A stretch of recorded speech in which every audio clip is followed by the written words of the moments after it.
Alors, d'abord, il y a une association qui existe, qui est l'association San Fernando, qui est la structure sur laquelle on va se reposer, qui est une association qui existe depuis longtemps, reconnue d'utilité publique, et donc qui accueille pour l'instant jusqu'aux semaines à venir, des étudiantes. Il y a un dispensaire aussi avec des médecins, des infirmières, des soins qui sont prodigués. Il y a aussi de l'alphabétisation, apprendre à lire, à écrire. Donc il y a déjà une structure, et c'est au sein de cette structure que on a libéré un étage d'étudiantes. Sur les 2 étages qui existent, il y a un étage qui est libéré, donc 10 chambres qui sont là, et on pourra accueillir à partir du printemps, on pourra accueillir 10 jeunes filles. Et si on s'aperçoit que ça va, qu'on peut continuer, on pourra ouvrir un autre étage. Donc on en est là. Alors il y a un certain nombre de choses qu'il faut organiser, parce qu'une fois que ces femmes qui sont majeures, hein, on prend des femmes majeures, on prend pas des femmes mineures, parce que voilà, pour l'instant on n'a pas le droit. Mais une fois que ces femmes sont là, on veut pas simplement leur donner une chambre. On veut aussi les accompagner dans le moment de la grossesse. Alors il y a une préparation à l'accouchement, mais donc une préparation proche aussi, qui est vraiment une communauté qui soit là, qui l'entoure. Mais il y a aussi une aide pour chercher un logement, pour essayer de chercher du travail.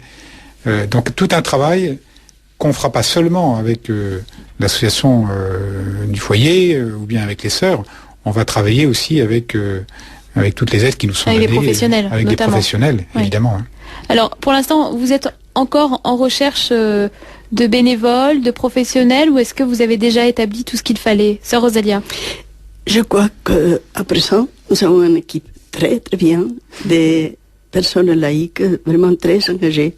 Je vous vois jeter un coup d'œil sur oui, parce que vraiment, elle a été le moteur, pour ainsi dire, pour la recherche de tout ça, et Monseigneur Bouvet.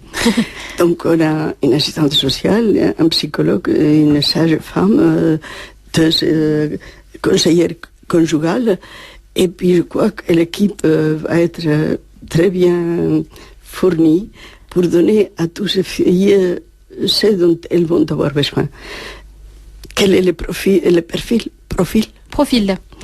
de ces jeunes? Et vous savez, ça va être très, très, très diversifié, je crois, d'après les filles qui se sont présentées. Et je crois qu'il va falloir s'adapter très personnellement à chacune. Mais je crois que l'équipe étant bien en place, on va pouvoir, j'espère, donner à chacune ce dont elle aura besoin pour grandir comme personne, pour se préparer à la maternité et pour préparer son futur. C'est pas seulement, on va pas seulement leur offrir un présent, mais surtout préparer un avenir. Un avenir durable. Voilà. Et c'est pour ça que ça s'appelle El Paso, parce que c'est vraiment un lieu de passage, c'est pas un lieu où on s'installe, c'est un lieu où on est aidé à construire l'avenir. À bien vivre ce passage de la grossesse et faire en sorte que ce passage à El Paso soit un tremplin un tremplin enraciné dans des valeurs profondes qui permettent de vivre pleinement.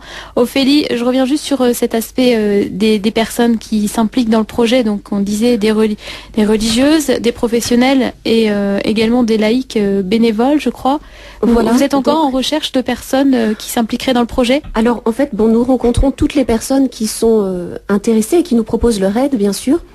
Mais c'est-à-dire que donc l'équipe va se constituer au fur et à mesure des besoins qui vont naître au fur et à mesure. Donc puisque là, il y a pour l'instant qu'une seule jeune fille d'accueillie, mais au fur et à mesure que ce nombre va augmenter, il y a des besoins qui vont naître très spécifiques. Alors on connaît déjà à peu près les différents domaines où on aura besoin de personnes, c'est vrai. Donc voilà. Après on pourra peut-être étoffer un peu plus l'équipe, mais c'est vrai que pour l'instant, pour le démarrage, on a, comme Sœur Rosalia vous disait, une sage-femme qui est disponible, voilà, des conseillères conjugales, une psychologue, qui vont pouvoir répondre en tout cas aux premiers besoins de ces jeunes femmes. Donc, ne partons pas dans tous les sens, restons humbles, avec des personnes que l'on connaît. Voilà, c'est ça. Exactement. Monseigneur Bouvet, vous vouliez ajouter quelque chose? Oui. En fait, il se trouve qu'il y a déjà un certain nombre de femmes ou de jeunes filles même qui viennent voir les sœurs. Et ce que sœur Rosalia nous a expliqué, parce que c'est elle qui reçoit, c'est que voilà, c'est jamais les personnes auxquelles on s'attend. C'est-à-dire que, vous voyez, on peut préparer une chambre pour quelqu'un, et puis la personne vient, c'est pas d'une chambre dont elle a besoin. Elle a besoin de parler, elle a besoin d'un secours, elle a besoin d'autre chose. Elle est enceinte, mais ça va pas être forcément, elle va pas arriver là forcément où on l'attend. Et je crois que la grâce de ce foyer, c'est d'avoir à la fois des personnes compétentes sur le plan professionnel, mais aussi la grâce d'avoir des religieuses qui sont là à plein temps, qui forment une communauté et donc qui ont cette disponibilité à la fois du cœur et puis de l'agenda pour être prête à recevoir celle qui vient avec son problème à elle et qui n'est pas forcément celui qu'on avait imaginé.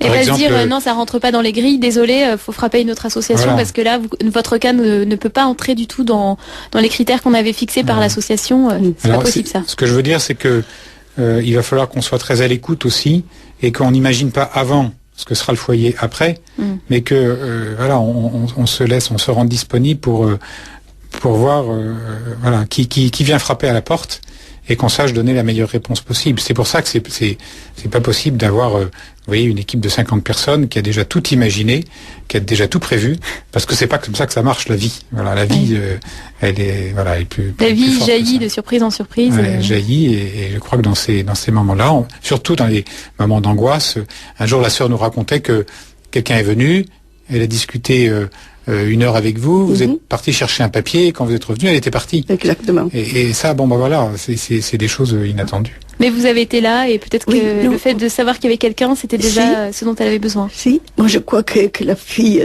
qui était musulmane, en principe, nous n'allons pas faire différence de religion ni de culture, non. Bon, la fille était musulmane, je ne sais pas s'il a pris peur, croyant que nous sommes consacrés, allons la forcer à quoi que ce soit, je n'en sais rien. Parce que dans notre entretien, cette question n'est pas venue sur la table. Le fait est que comme il était vraiment dans un état de besoin très, très, très fort, je suis montée voir si exactement la chambre était correctement terminée. Eh bien, je descends et la fille était partie. Bon. Et plus de nouvelles. Et plus de nouvelles. Comment vous accueillez ça? J'étais un petit peu frustrée, franchement, parce que j'ai dit, bon, nous étions toutes prêtes à l'accueillir, tout en sachant que les structures des étudiantes ne correspondent pas bien exactement à les structures que nous voulons donner à ces jeunes mamans. Mais on était les cœurs tout grands ouverts pour l'accueillir dans sa détresse. Et bien, elle est partie. La raison, je n'en sais rien. Du coup, vous la portez encore spirituellement dans votre cœur? Si. Toutes celles qui viennent sont dans mon cœur et dans notre prière. Pas la mienne seulement, mais celle de la communauté qui est très importante. Alors on va poursuivre avec vous trois dans 2 minutes, on marque une petite pause musicale, on se retrouve juste après. Si certains n'ont pas le temps d'écouter la fin de cette émission, sachez que vous pouvez retrouver donc le foyer El Paso grâce à la lettre de l'Église catholique dans les Hauts-de-Seine qui est disponible sur le site internet du diocèse de Nanterre, également dans les paroisses et à la maison diocésaine de Nanterre où nous nous trouvons aujourd'hui. Et puis je vous donne l'adresse du foyer El Paso, c'est l'association San Fernando chez les filles de la Charité de Saint-Vincent-de-Paul au 121 boulevard Binot à Neuilly-sur-Seine. Également un mail foyerelpaso tout attaché @yahoo.fr.